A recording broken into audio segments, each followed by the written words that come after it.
Makthal municipal పరిధిలోని 6వ ward Bharatiya Janata party అభ్యర్థిగా కౌన్సిలర్గా పోటీ చేస్తున్న భారతీయ జనతా పార్టీ కార్యకర్త మహదేవప్ప మృతి పట్ల తీవ్ర దిగ్భ్రాంతి వ్యక్తం చేస్తున్నాం. ఆత్మకు శాంతి చేకూర్చాలని చెప్పి వాళ్ళ కుటుంబ సభ్యులకు మనోధైర్యాన్ని కల్పించాలని చెప్పి కార్యకర్తలకు కూడా మనోధైర్యం కల్పించాలని చెప్పి భగవంతుని వేడుకుంటూ ఇలా తెలంగాణ రాష్ట్రంలో కాంగ్రెస్ పార్టీ ప్రభుత్వం మీద ప్రజల్లో కూడా తీవ్ర వ్యతిరేకత ఉంది. ప్రజలు తిరగబడే పరిస్థితి తెలంగాణ రాష్ట్రంలో ఉంది. 6 గ్యారెంటీలు అమలు చేయకపోవడం, ఇచ్చిన హామీలు నెరవేర్చలేకపోవడం, కనీసము మున్సిపాలిటీలకు గ్రామ పంచాయతీలకు ఒక్క పైసా ఇవ్వకపోవడం వలన ప్రజలు ప్రశ్నించే స్థాయికి రావడంతో ఇలా ప్రజలకు భారతీయ జనతా పార్టీ మీద నరేంద్ర మోడీ గారి మీద విశ్వాసం నమ్మకం పెరగడంతో అన్ని మున్సిపాలిటీస్లో భారతీయ జనతా పార్టీకి అనుకూలమైన వాతావరణం నిర్మాణమైంది.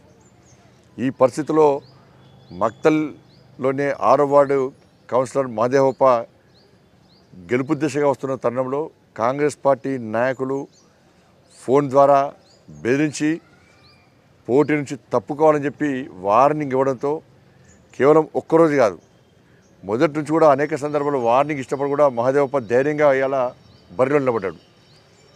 అయినప్పుడు కూడా ఒత్తిడికి తట్టుకోలేక, వేధింపులకు తట్టుకోలేక ఇవాళ ఆయన ఆత్మహత్య చేసుకోవడం జరిగింది. ఇది ఆత్మహత్య కాదు, కాంగ్రెస్ పార్టీ ప్రభుత్వం చేసిన హత్యగా ఇలా భావించాల్సి వస్తున్నది. నేను ఒకటే హెచ్చరిస్తున్న కాంగ్రెస్ పార్టీ నాయకులకు, గతంలో బీఆర్ఎస్ పార్టీ ఇదే విధంగా అరాచకాలు చేస్తే భారతీయ జనతా పార్టీ కార్యకర్తలు ఎక్కడ భయపడలే, ఎక్కడ నిరాశ చెందలే. ఫామ్ హౌస్లో ఉన్న కేసీఆర్ను బయటికి గుంజుకొచ్చిన పార్టీ భారతీయ జనతా పార్టీ. కేసీఆర్ మెడలు వంచిన పార్టీ భారతీయ జనతా పార్టీ. ఇవాళ కేసీఆర్నే మెడలు వంచి బయటికి వచ్చిన వాళ్ళం మీ కాంగ్రెస్ పార్టీ ఎంత మాకు.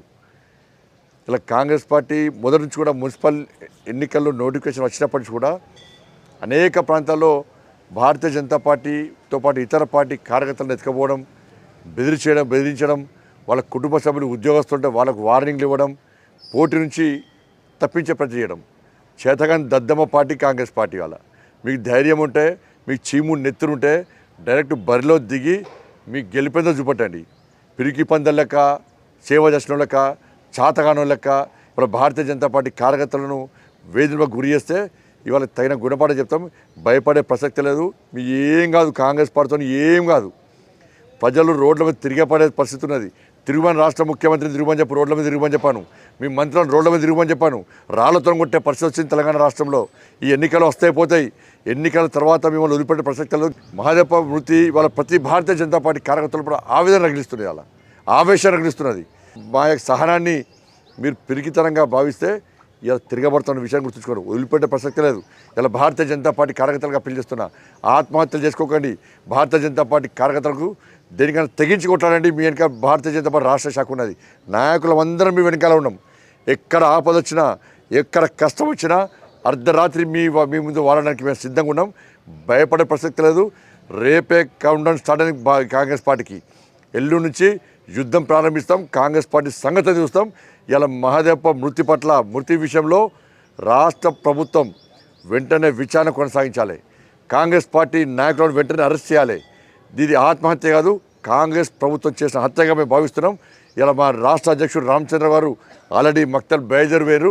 ఇలా మహదేవప్ప కుటుంబం వెనకాల వారికి అండగా ఇలా భారతీయ జనతా పార్టీ ఉంటుంది. ప్రతి తెలంగాణ రాష్ట్రంలో ప్రతి భారతీయ జనతా పార్టీ కార్యకర్త ఇలా మహదేవప్ప కుటుంబానికి అండగా ఉంటాం. మక్తల్ నియోజకవర్గంలోని కార్యకర్తలకు ఇలా రాష్ట్ర భారతీయ జనతా పార్టీ అండగా ఉంటుంది. రాష్ట్రంలోని ప్రతి కార్యకర్త అండగా ఉంటారనేటువంటి ఒక నమ్మకంతో మీరు ముందు పోండి, ఒక ఆత్మవిశ్వాసంతో ముందు పోండి. ఇలా తెలంగాణ రాష్ట్రంలో భారతీయ జనతా పార్టీని ఆదరించాల్సి కోరుతా ఉన్నాం. భారత్ మాతాకి జై, జై శ్రీరామ్.